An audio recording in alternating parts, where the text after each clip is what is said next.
Welcome back to TFacts, where we dive into the latest headlines and fascinating stories from the world of entertainment and trivia. We've got an exciting lineup for you today, so let's jump right in with our first story. First up, we have an intriguing update on Mike Richards, the controversial former producer and host of Jeopardy! After a scandalous tenure that had him stepping down from the iconic game show, Richards has resurfaced in the media landscape, this time as the new president of entertainment for Ben Shapiro's The Daily Wire. What does this mean for his career, and what new projects can we expect? Let's find out. Next, we're focusing on the beloved game show Jeopardy! Once again, but this time, it's all about contestant Brendan Liaw. Coming off a winning streak, Brendan is back for a third game, and tensions are high as fans anxiously await to see if he can secure a three-peat. Did he make it, or did he end up back on the couch? Stay tuned as we break down his dramatic journey. And now, let's discuss a unique idea proposed by Jeopardy! Fans, a loser's tournament for contestants who didn't make it to the final Jeopardy! This innovative suggestion is stirring up some heated debates among fans. Would you watch it? Let's go through the pros and cons. Finally, another chapter unfolds in the world of Jeopardy! With a controversial daily double ruling that left many fans feeling it impacted the game's outcome. What happened, and how did it affect contestant Brendan Liaw's chances of winning? We'll dive into this heated discussion and what it means for future competitions.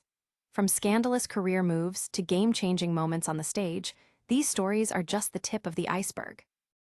Let's kick things off with the latest on Mike Richards, the disgraced former producer and host of the iconic game show Jeopardy! After a tumultuous period that saw him stepping down from his role amid controversies, Richards is making headlines again by taking on a new position. He has been announced as the new president of entertainment and chief content officer at Ben Shapiro's media outlet, The Daily Wire.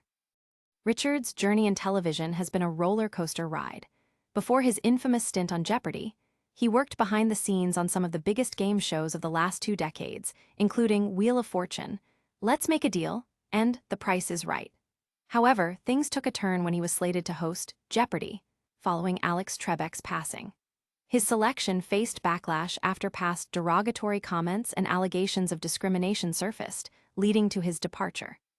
Despite the controversies that plagued his time with Jeopardy!, The Daily Wire is optimistic about his proven track record in television production.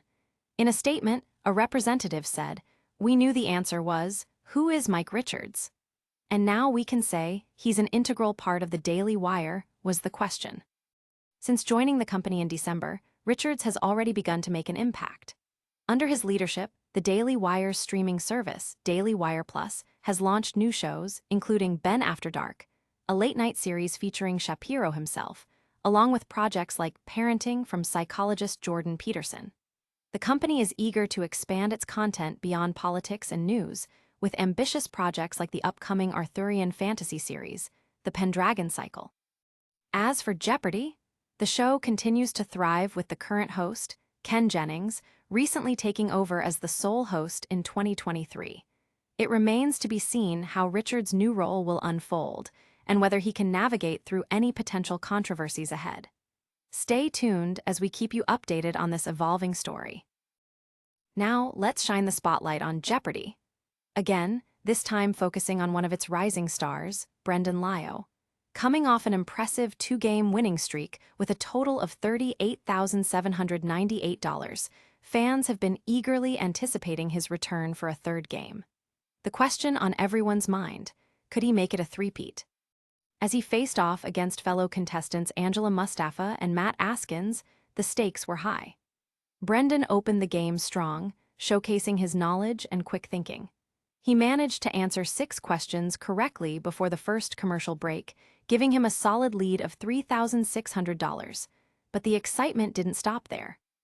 In an intense first round, it was actually Askins who secured the coveted daily double, but he faced a risky wager given his low score. The question was challenging, but proved to be a pivotal moment for all contestants involved. Despite the challenges, Brendan remained focused and continued to build on his early lead. As the game progressed into the double Jeopardy! Round, Liaw found himself in increasingly competitive territory, but didn't back down. He answered the last daily double with impressive confidence, which further heightened the anticipation among viewers. With a keen sense of strategy, he wagered $2,400 correctly, pushing his total to an astounding $17,800. The pressure mounted as they entered the final Jeopardy segment, with the category being Born and Died. The final question tested all the contestants' historical knowledge, and only Brendan got it right. His answer, "Who is kissing her?" added $800 to his score, culminating in a final total of $20,600, a runaway victory. Fans took to social media to discuss his performance, praising his likable personality and strategic play. Brendan himself reflected on his gameplay later, sharing insights on his decision-making and how the competition felt. With such remarkable skill and charm, it seems we've not just witnessed a victory, but the emergence of a fan favorite on the Jeopardy stage. Viewers can't wait to see what Brendan Liaw does next. Next up, let's delve into an intriguing discussion happening among Jeopardy fans, the call for a losers tournament.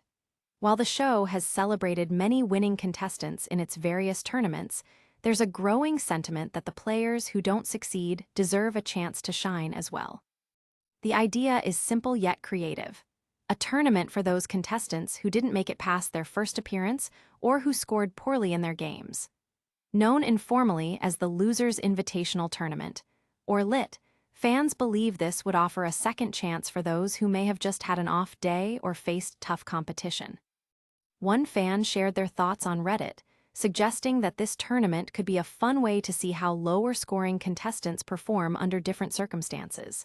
They argued, everyone who didn't make it to Final Jeopardy deserves another shot. Sometimes, contestants just have a bad day, and it would be interesting to see them in a fresh setting. However, the suggestion didn't come without its critics. Many fans voiced concerns over the potential for a lottery effect, where participants might strategize to intentionally perform poorly in hopes of qualifying for this losers tournament. Others emphasized that viewers tune in to see high-level competitions, not those who struggled.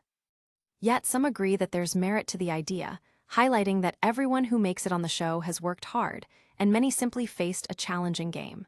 Former Jeopardy contestant Jasmine Jo weighed in on the debate, stating, "On one hand, I love the idea of giving someone a second chance, but on the other, we need to think about how this could skew the game." In the end, while opinions are divided, one thing is clear. Jeopardy continues to capture the imagination of viewers both in and out of the studio, sparking conversations that keep the fan community engaged. Will we see a tournament for the losers? Only time will tell. Finally, we turn our attention to a heated debate within the Jeopardy community, sparked by a recent ruling involving a daily double that left many fans and viewers questioning the fairness of the game. In a competitive match featuring Brendan Liaw, who was riding a winning streak, this ruling proved to be a pivotal moment in his quest for victory. During the game, Brendan found himself on the verge of a big opportunity when he encountered a daily double. However, the ruling on how he answered the clue caused a stir. The clue was related to a film featuring Colin Firth, and when Brendan buzzed in, his response included the phrase, "with the." The judges ultimately decided that this phrasing was insufficient, interpreting it as incorrect due to the presence of the article. This ruling not only affected Brendan's standing in that particular game, but also sparked a broader conversation about the criteria used for determining correct responses on the show. Fans took to social media platforms like Reddit to express their frustration and confusion, arguing that a small verbal nuance shouldn't have such a significant impact on a contestant's performance. Some viewers even dissected the audio, analyzing it frame by frame, insisting that Brendan's answer should have been accepted. Supporters of Brendan rallied around him, calling the ruling absolutely brutal and suggesting that it highlighted a flaw in the game's strict adherence to technicalities. A few fans went so far as to propose that perhaps the format of daily doubles should be reconsidered altogether, allowing for a more lenient interpretation when it comes to successful gameplay. As the conversation continued to unfold online, many agreed that the outcome of Brendan's game was an unfortunate consequence of a small error in phrasing. Despite this setback, fans still see him as a formidable competitor in the future. The question lingering in the air is how such rulings will evolve and impact gameplay going forward. Will changes be made to provide contestants with a more just experience? This will certainly be a topic to keep an eye on in upcoming episodes of Jeopardy!